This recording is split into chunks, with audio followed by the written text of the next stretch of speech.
आदरणीय मेरे प्रिय दोस्तों और भक्तों, आज आपके समक्ष गुंडीचा महोत्सव, जिसका नाम है श्री जगन्नाथ भगवान की रथ यात्रा।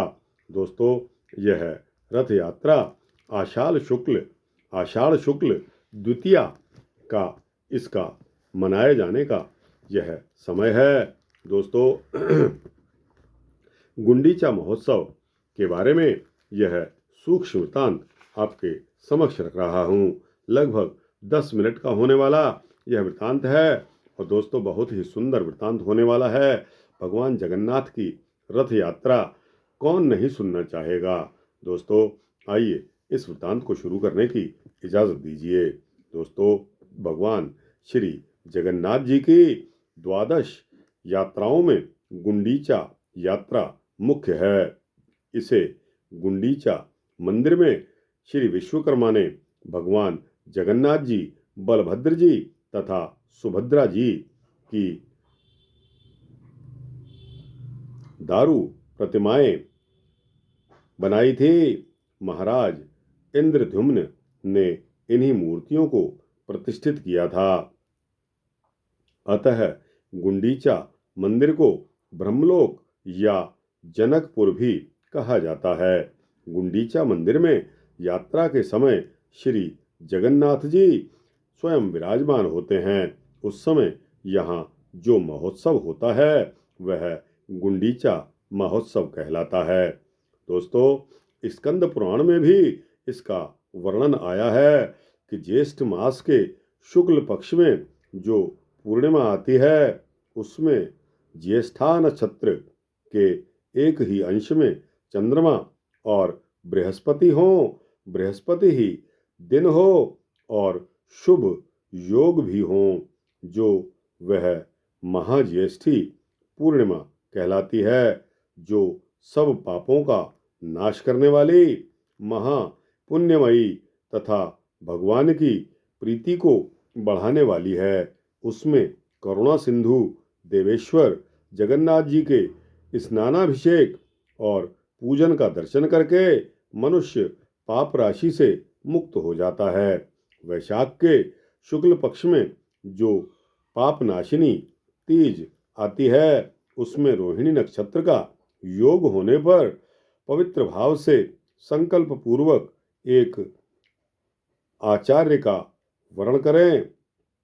फिर 1 या 3 बढ़ई से श्री कृष्ण, बलभद्र तथा सुभद्रा के लिए 3 रथ तैयार करवाएं, जिनमें बैठने के लिए सुंदर आसन हो और जो सुंदर कलापूर्ण ढंग से बनाए गए हों। रथों का निर्माण हो जाने पर शास्त्रोक्त विधि से मंत्रों के अनुसार पूर्ववत उनकी प्रतिष्ठा करें। मार्ग का भली भांति संस्कार कराएं। मार्ग के दोनों ओर फूलों के गुच्छे, माल्य, सुंदर वस्त्र, चंवर, गुलमलता तथा फूलों आदि के द्वारा मंडल बनाएं। रास्ते की भूमि बराबर कर देनी चाहिए। वहां कीचड़ नहीं रहना चाहिए, जिससे भगवान का रथ सुखपूर्वक चल सके। पग पग पर रास्ते के दोनों पार्श्वों में दिशाओं को सुगंधित करने वाले धूप मात्र रखे जाएं। सड़क पर चंदन के जल का छिड़काव हो। नगाड़ा और ढक्का आदि बाजे बजाए जाएं। सोने चांदी के ध्वज जिनके बीच चित्रकारी की गई हो लगाए जाएं और उन पर पताकाएं फहराई रह जाएं। भूमि पर बहुत सी वैजयंती मालाएं बिछी हों। अनेक कसे कसाए हाथी घोड़े प्रस्तुत किए जाएं, जिनका भली भांति श्रृंगार किया गया हो। इस प्रकार सामग्री एकत्र करके उत्तम भक्ति से युक्त होकर महान उत्सव किया जाए। आषाढ़ के शुक्ल पक्ष में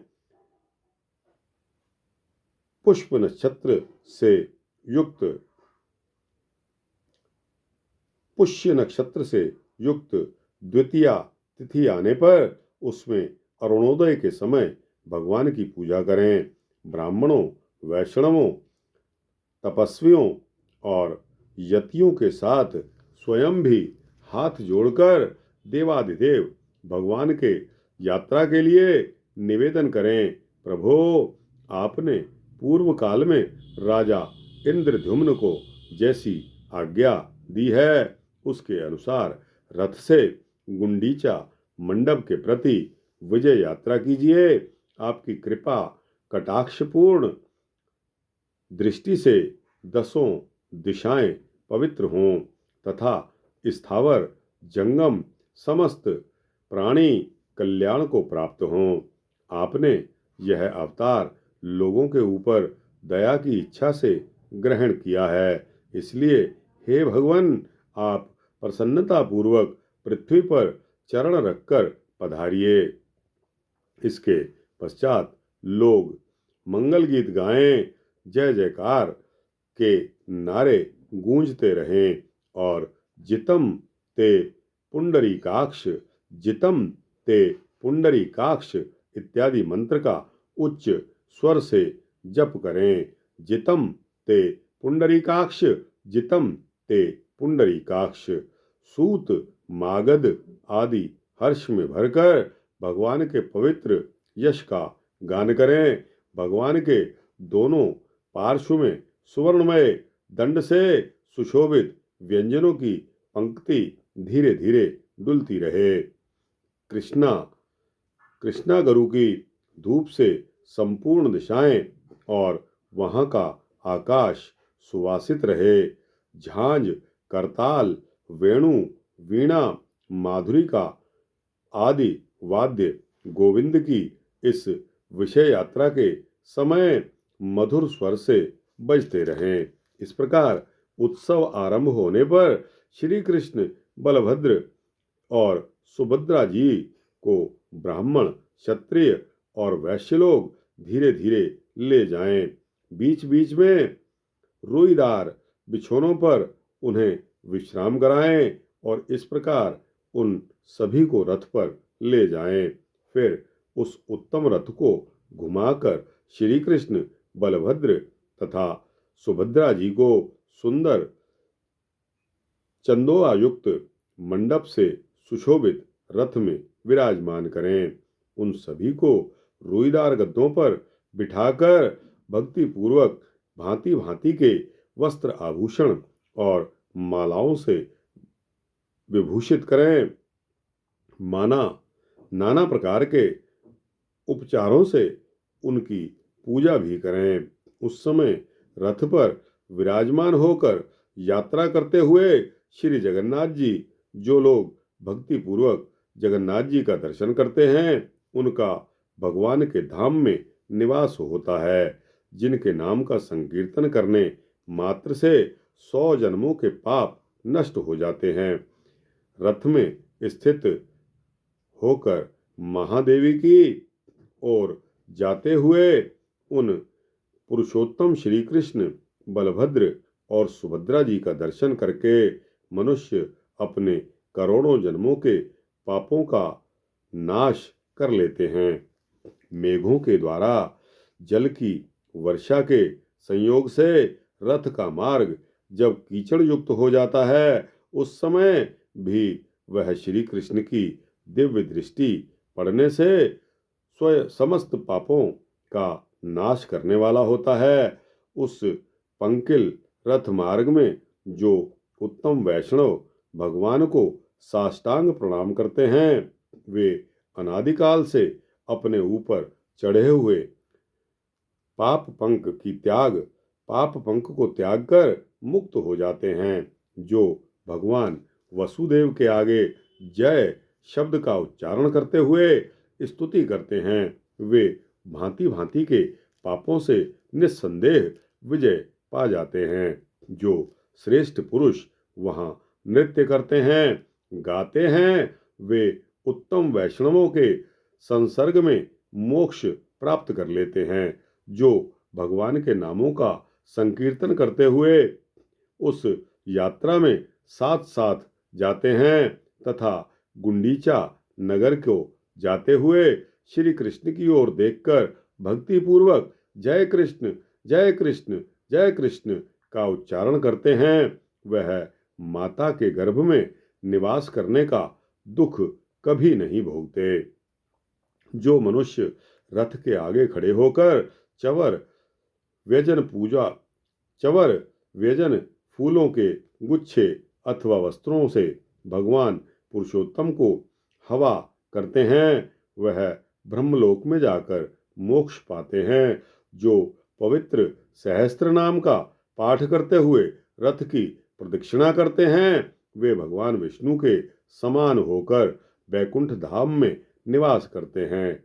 और जो मनुष्य भगवान श्री कृष्ण के उद्देश्य से दान देता है, उसका वह थोड़ा सा दान भी मेरुदान के समान अक्षय फल देने वाला होता है। जो भगवान के आगे रहकर उनके मुखारविंद का दर्शन करते हुए और पग पग पर प्रणाम करते हुए मार्ग की धूल या कीचड़ में लौटते हैं, वे क्षण भर में मुक्ति रूपी फल को पाकर श्री विष्णु जी के उत्तम धाम में चले जाते हैं। इस प्रकार बलभद्र और सुभद्रा साथ भगवान श्री कृष्ण उत्तम रथ पर विराजमान होकर चारों दिशाओं को प्रकाशित करते हुए अपने अपने अंगों का स्पर्श करके बहने वाली वायु के द्वारा समस्त देहधारियों के पापों का नाश करते हुए यात्रा करते हैं। वे बड़े दयालु और भक्तों के पालक हैं।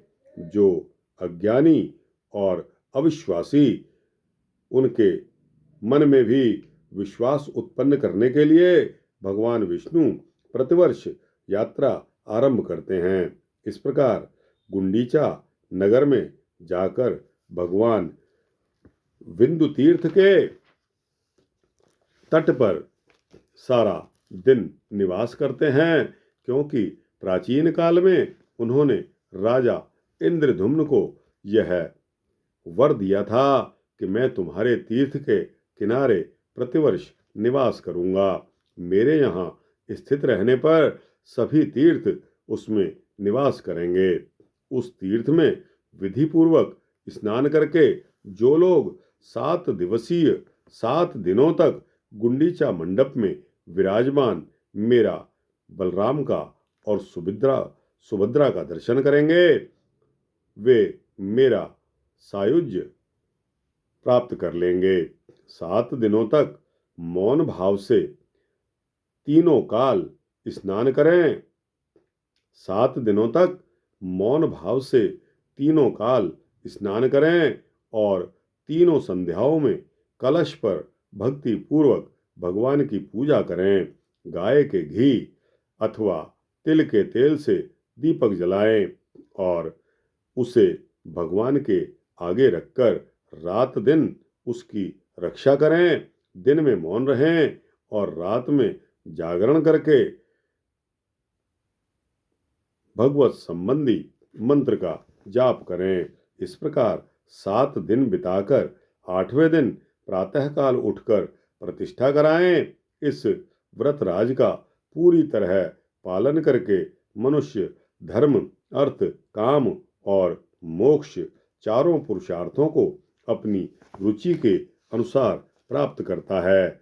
7 दिनों तक यहाँ रथ की भली भांति रक्षा करके 8वें दिन उन सब रथों को पुनः दक्षिणाभिमुख कर दें और वस्त्र, माला, पताका और चमर आदि से उनकी पुनः सजावट करें। आषाढ़ शुक्ल नवमी को प्रातःकाल उन सब भगवत विग्रहों को स्थल को रथ पर विराजमान करें। भगवान विष्णु की यह दक्षिणाभिमुख यात्रा अत्यंत दुर्लभ है। भक्ति और श्रद्धा से युक्त मनुष्यों को इस यात्रा में प्रयत्न पूर्वक भाग लेना चाहिए। यात्रा और मंदिर प्रवेश ये दोनों मिलकर भगवान का एक ही उत्सव माना गया है। यह पूरी यात्रा 9 दिनों की होती है।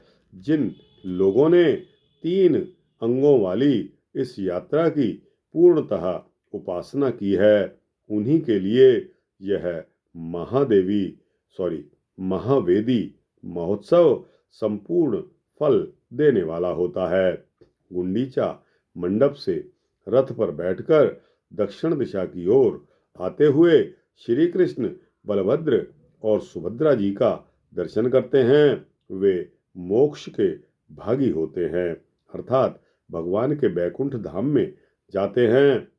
इस प्रकार यह महावेदी महोत्सव का वर्णन है, जिसके कीर्तन मात्र से मनुष्य निर्मल हो जाता है। जो प्रतिदिन प्रातःकाल उठकर इस प्रसंग का पाठ करता है अथवा सावधान होकर सुनता है और भगवत प्रतिमा का चित्र लेकर भी उसे रथ पर बैठाकर भक्ति भाव से इस यात्रा को संपन्न करता है, वह भी भगवान विष्णु की कृपा से गुंडीचा महोत्सव के फलस्वरूप बैकुंठ धाम में जाता है। दोस्तों, बहुत ही सुंदर और लुभावना वृतांत है श्री जगन्नाथ जी भगवान की रथ यात्रा का। दोस्तों, हालांकि मैं भी इस यात्रा में नहीं गया। हमारे नॉर्थ के लोग, उत्तर के लोग उस तरफ जाने से कतराते हैं, लेकिन दोस्तों, पता नहीं क्यों इस बार मेरा अंदर से यह विचार आ रहा है कि इस बार की जगन्नाथ यात्रा के दर्शन मैं अवश्य करूं। दोस्तों, अगर किस्मत में हुआ, भगवान ने इस तरह के मुझे संस्कार दिए, तो मैं अवश्य जाने का संकल्प रखता हूं। दोस्तों, यह वृतांत यहाँ समाप्त होता है। आपको कैसा लगा? अच्छा लगा हो तो इसको लाइक और शेयर करते हुए अपने दोस्तों, भक्तों, मित्रों, जिज्ञासुओं तक पहुंचाना। कमेंट सेक्शन में अपनी राय भी देना और इस चैनल को सब्सक्राइब कर देंगे तो आपको इसी तरह के सूक्ष्म वृतांत, भक्ति वृतांत सबसे पहले मिलेंगे। जय गुंडीचा महाराज की, जय श्री कृष्ण, जय बलदाऊ भैया, जय सुभद्रा जी की।